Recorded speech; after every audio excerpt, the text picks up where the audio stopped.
Welcome, everybody, to a new episode, a new week of Two Chaps, Many Cultures. And today we will be talking about this ancient place, the capital of the Roman Empire, the city of Rome, La Città Eterna, where we go and have to be like Romans.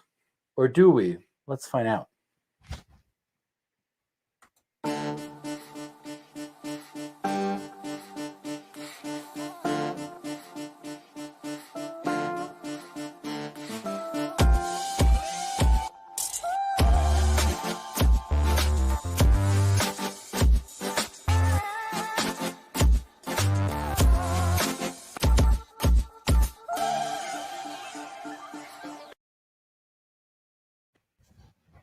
How are you, mate? Hello, buongiorno, buonasera, come stai? Are we in Rome yet? No. No, don't think so. Molto buono. Yeah, very good. Did you know how to be a Roman? Well, when I was in Italy, we didn't go to Rome. So, because I was scared of that whole thing, I thought, if I have to go to Rome, then I've got to be a Roman. And I don't know how to do that. So I'm going to drive around and I'll just keep going. That's what I did. So does that mean that when we go to Florence, we have to be Fiorentinian? And if we go to Venice, we have to be Venetian? And so if I go to Sydney, I have to do as I don't know, what's the name for people from Sydney? The Sydneyans? Cool. Cool. Oh, yeah. I have to. Good one. Winner. I have to be like a cool one.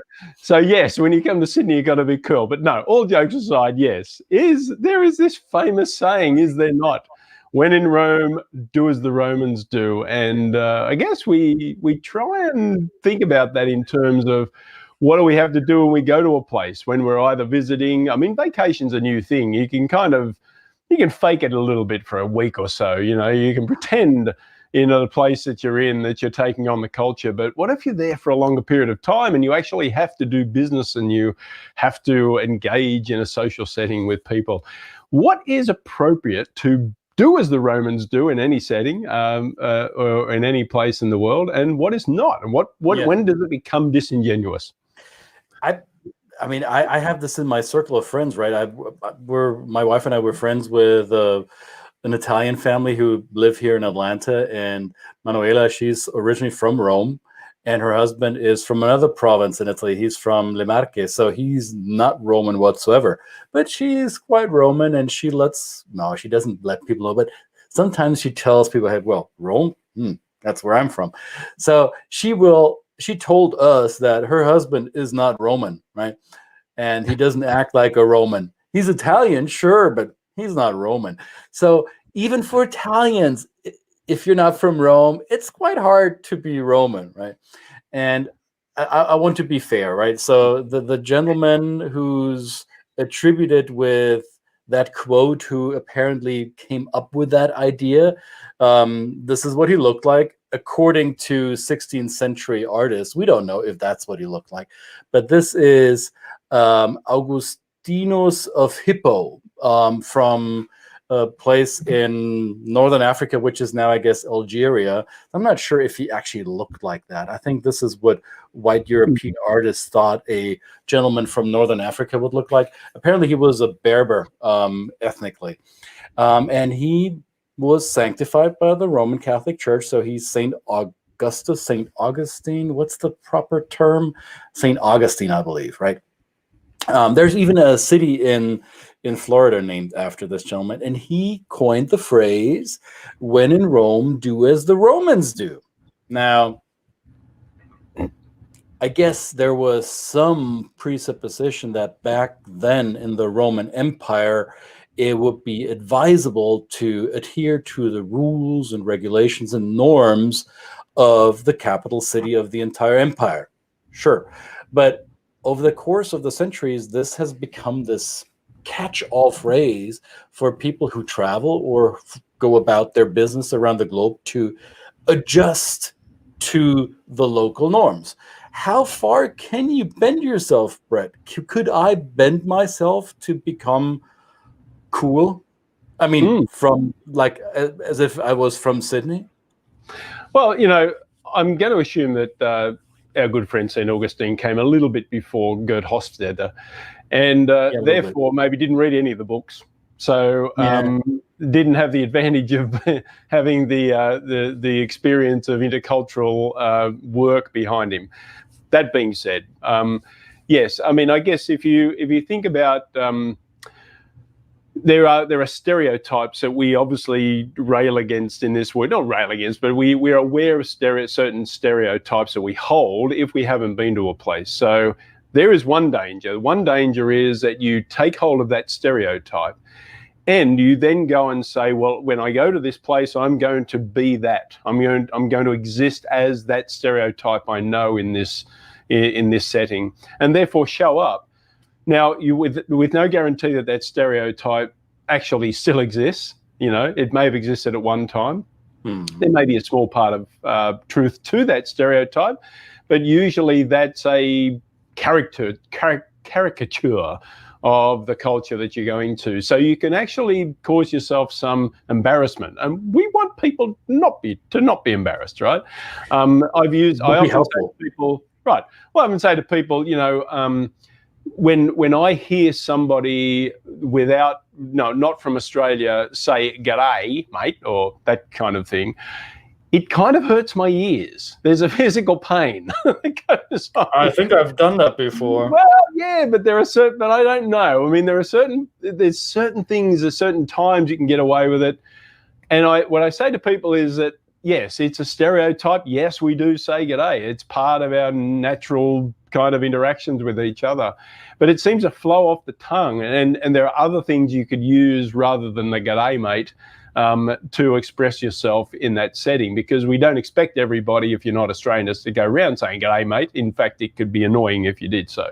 So we don't have to bend completely to the behaviors of the location we're entering. That's, I think, the point that you and I want to make here. Yes, you do want to adhere to the laws of the place. So apparently they drive on the wrong side in Sydney. So do that as you go there. Okay, so don't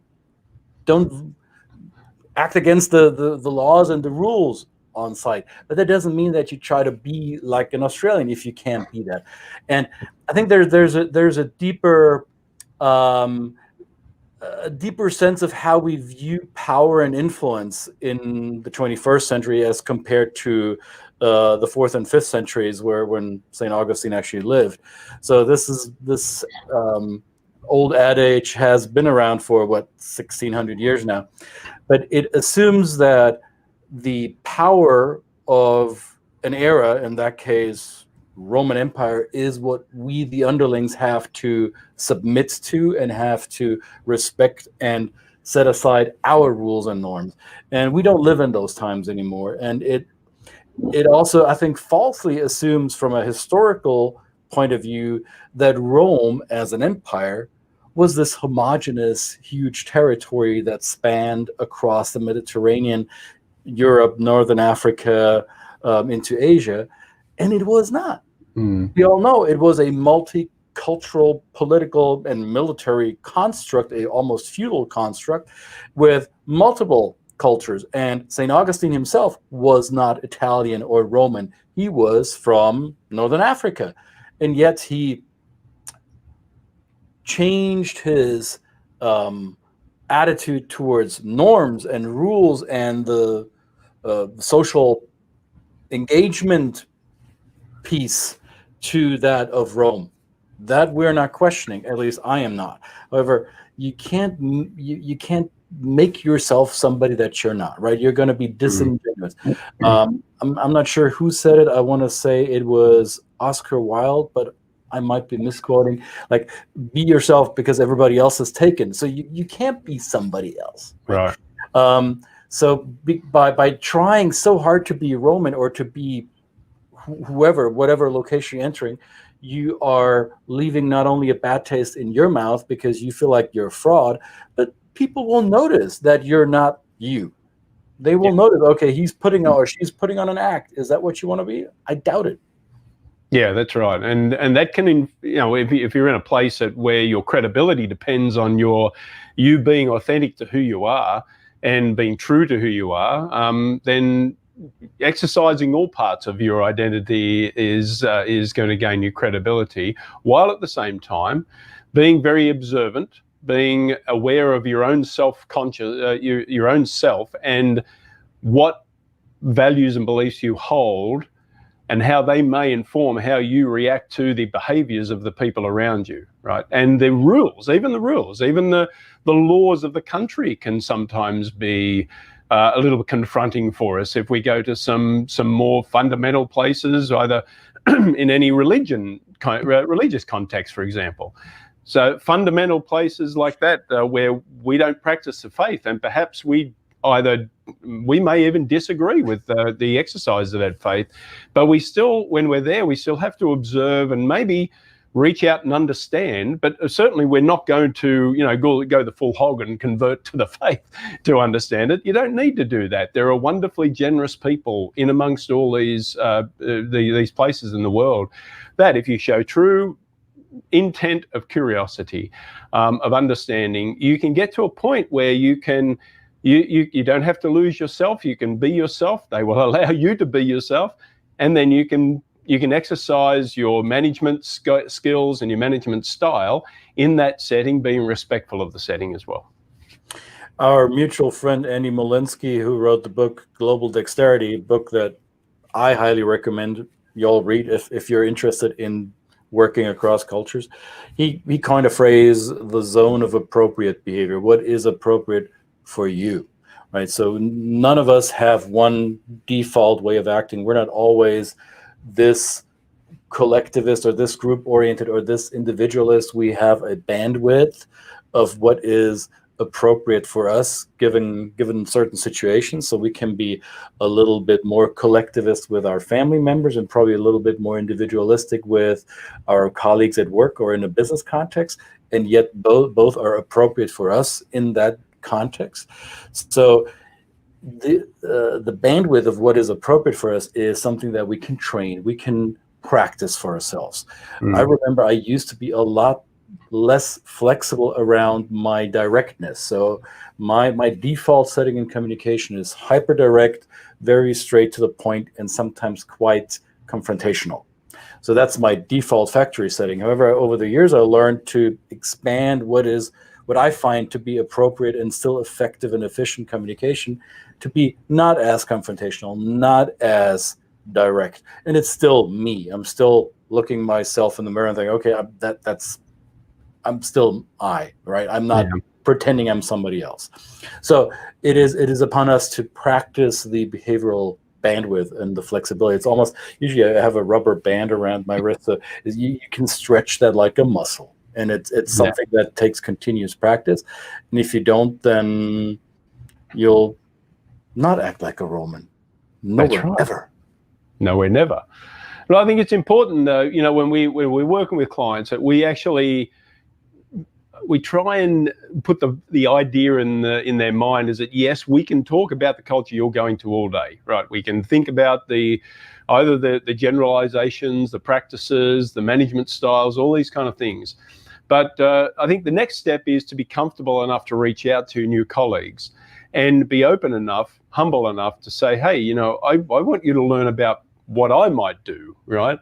And then it becomes an open conversation about, and a very fruitful conversation in many ways, because you're sharing what you may bring to the table and the advantages that might bring in terms of decision making and management styles and project management. And then you can take that little bit, the things that you value in them that they could bring to the table as well, right? And really make this work together. This is a team effort, no matter where you are in the world, right? Human behavior is drawn to that, right? We're drawn to each other and connectedness. Now, if you start off on the wrong foot by being over, as I say, disingenuous, you're trying too hard, people can look at you and go, yeah, that doesn't seem to be the person that maybe came with the reputation that I thought they came with. And there might be even some cultures that'll give you enough rope to hang yourself. You know, you might go to, I mean, let's assume maybe you might go to a place like Germany and they'll call you out on it, right? But in a very serious way. You go to Australia, they'll call you out on it, but they'll do it in a joking way. They'll do it, they'll give you a bit of rope. They'll let you hang yourself until you realize you go to China and they offer you all sorts of food in a very gentle way, and they're going to be very good hosts, and you learn when in Shanghai, do as the people from Shanghai do, right? And you think you need to try all the foods that they put in front of you, and all the drink, and all the drink, and sure enough, they'll test your Chineseness. Here we got a comment from Sandra. If one straw, is it Sandra or Sandra? Forgive me, Sandra, if I didn't get it right the first time. If one strives to lose themselves in the drive to assimilate, it robs the new environment of the richness of other perspectives and traditions. Beautiful. It should be more about being sensitive / aware of things that might offend, but not about becoming 100% a copy of the new environment at the cost of losing your own values. Nice. I guess we have somebody who sees it the same way that we do. Thank you for commenting. Love it, love it, love it. And then we've got another comment that is reminding us that the calendar has been approaching. Frank is asking where the Christmas suits at. They're back in the closet. I only wear them once a year. That's enough, Frank. All right. Is that right? What about decorations? I mean, we can have our decorations up. This is the thing. This is another cultural thing. But you don't decorate me. I don't decorate you, no. But some people take decorations as soon as Christmas is done. You know, they play Christmas music here in Chicago, and it's Christmas Day's done. It's off. Really? But you know, it's done. But then you know I got one foot in the Polish community. You know, our decorations stay up. I mean, Christmas goes through a whole bunch of different celebrations all through January. So you know, well, when in Chicago, when in Atlanta, right? So I don't do it like the Atlantans or the Italians do. My tree is up, on our tree is up until January the 6th, till Epiphany, and then we flip it out. What about you? It's out. Yeah, I know. We've had ours out until like end of January. And then again, we didn't purchase it the week before Thanksgiving either, right? So ours came late into the house. Yeah. No, that's. But anyway, that's the reason why we're not wearing our outfits. We might bring them back. I don't know. Who knows? Next year. Now but this is another example of how much do we bend, right? How much do we want to adjust to the norms or what is the right way of doing things? I still eat the way that my grandmother taught me, by slapping my fingers if I didn't do it right, and that doesn't look like most Americans eat. I didn't become full-on American in my table etiquette. No, I did not. I did bend to a certain degree, what's still appropriate to me, but I would not think it appropriate for myself to take on a different norm. And does that make me less successful? Does it actually help me start a conversation with a complete stranger or with a new business partner that I met for a lunch, and then we have a reason to converse about, hey, I notice you hold your fork differently than I do. What's that all about? Oh, okay, let's talk about this.